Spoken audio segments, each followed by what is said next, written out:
cuidado, con cuidado.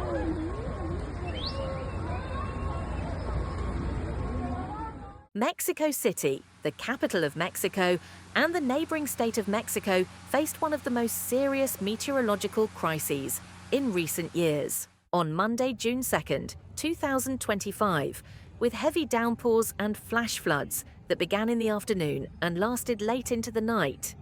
This natural phenomenon, which affected both regions, quickly disrupted transportation, brought infrastructure to the point of collapse, and turned into an emergency that directly affected the daily lives of thousands of people.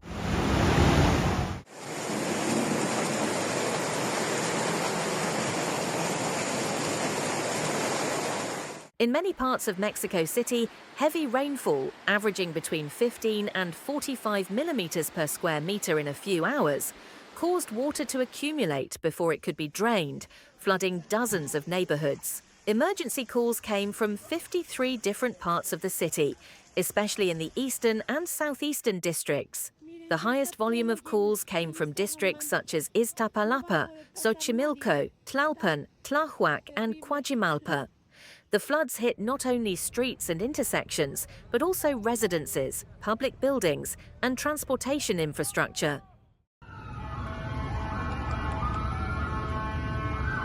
Ojalá que no haya gente ahí. Metro Line A between Pantitlan, Guelatao, and Peñón Viejo was forced to halt operations after heavy rain caused water to leak into the line from outside. Passengers were forced to wait at stops for long periods of time, while in some areas emergency evacuations were carried out due to puddles of water reaching up to the stations. Metro management took similar safety measures on other lines in the following hours, with a total of 6 different lines experiencing reduced frequencies or temporary suspensions.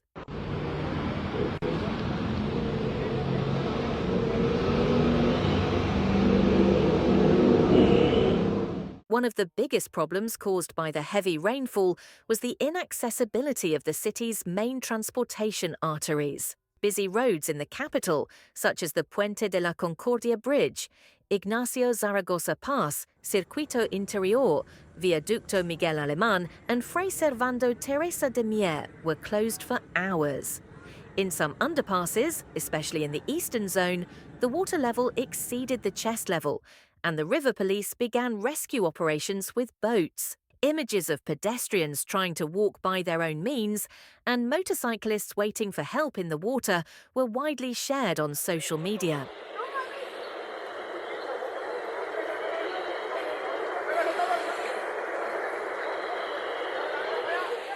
Iztapalapa was the most affected district in Mexico City. In this district, streets in the neighborhoods of Santa Marta Acatitla, Constitución de 1917 and La Colmena were completely flooded, while some houses were flooded up to knee-deep.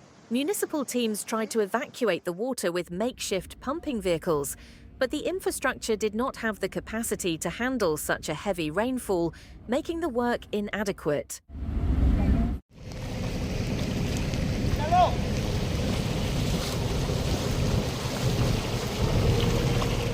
Heavy rains were equally effective not only in the capital, but also in many municipalities in the neighboring state of Mexico. The storm, which started in the afternoon, caused flash floods, flooding and disruption of daily life in settlements such as Toluca, Naucalpan, La Paz, San Mateo Atenco, Ecatepec, Coacalco, and Tlalnepantla. In Toluca in particular, rainfall in the evening hit street markets and small businesses in the city centre.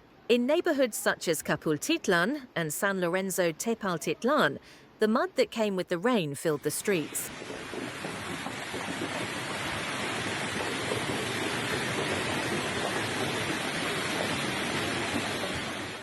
The neighborhood of Los Reyes Acaquilpan in the district of La Paz was threatened by floodwaters that reached the entrance of the 53rd District Hospital of the Institute of Social Security of the State of Mexico. The hospital management declared mobilization to prevent any interruption in health services. In Naucalpan, the The Torreo Parque Central shopping centre, one of the symbolic buildings of the city, had leaks from the roofs and walls due to flooding. The Quadros Dam in the same district reached a critical level of fullness, increasing the risk of overflow, and emergency observations were made around the dam throughout the night.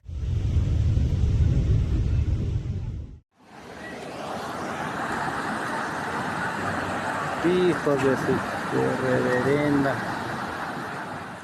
San Andrés de la Cañada in Ecatepec was one of the neighborhoods hardest hit by the incessant rainfall. Here, much of the roads were blocked by mud and transportation. Within the neighborhood was almost completely halted. Similarly, in Coacalco, some streets became completely invisible, traffic lights were disabled, and residents were forced to wait helplessly in their homes. While in San Mateo Atenco, entire neighborhoods were threatened as the sewage system came close to collapse.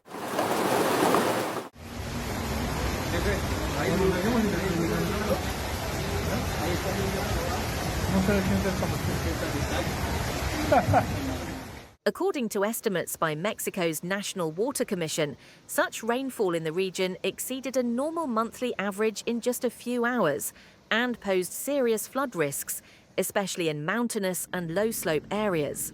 At the same time, hail and lightning risks persist for many regions, officials said, adding that river levels have risen unusually high and water releases from dams continue in a controlled manner.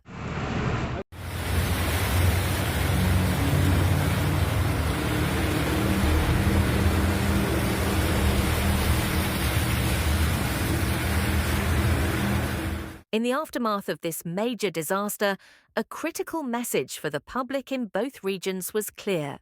Safety must be prioritized, panic must be avoided, and only official statements provided by the authorities should be trusted. This joint crisis in Mexico City and the state of Mexico was not only a meteorological disaster, but also a serious test of infrastructure and a warning about the adequacy of emergency response capacity.